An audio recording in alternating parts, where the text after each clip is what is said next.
Hey guys, welcome to my videos. So guys, today in this video I'm going to show you how you can remove paint spots on concrete. So before I proceed further, if you have not subscribed to my channel, please go and subscribe right now. So guys, things like this do happen, although you may not want to, but things like this happens sometimes because of paint job. Like I recently painted and some spilled over here because I was not having any painter's cloth. Now in order to remove, what you need a steel brush, okay, or wire brush you call it, to scrub at the end, and you need a solution. Now acetone is a very good solution, but if you go to a home hardware store, you're gonna find something like spray and all. There's so many things, but the only thing you should do is like to check the compatibility. This is like external paint that I had done on my wooden fence. So this is highly compatible with acetone, and I'm gonna show you how easily it can be removed. What I'm going to do, I'm going to add some solution on it.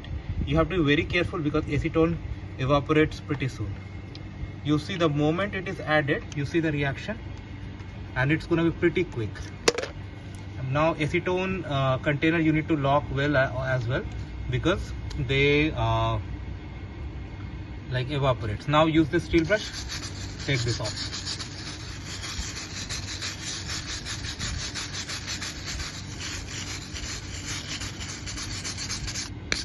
See, it's gone.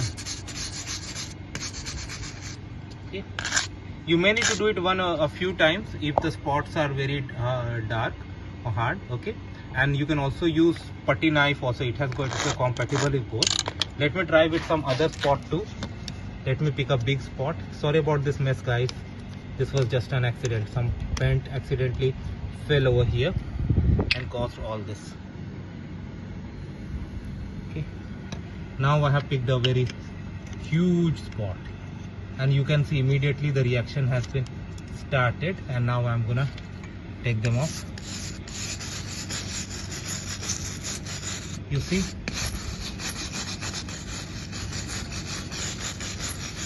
so once this is removed, it's always recommended to run a stream of water so that any small residues or something gets picked up. But yes, see how easily it removes stains all in front of you. So thanks for watching this video, guys. Please subscribe to the channel. Thank you.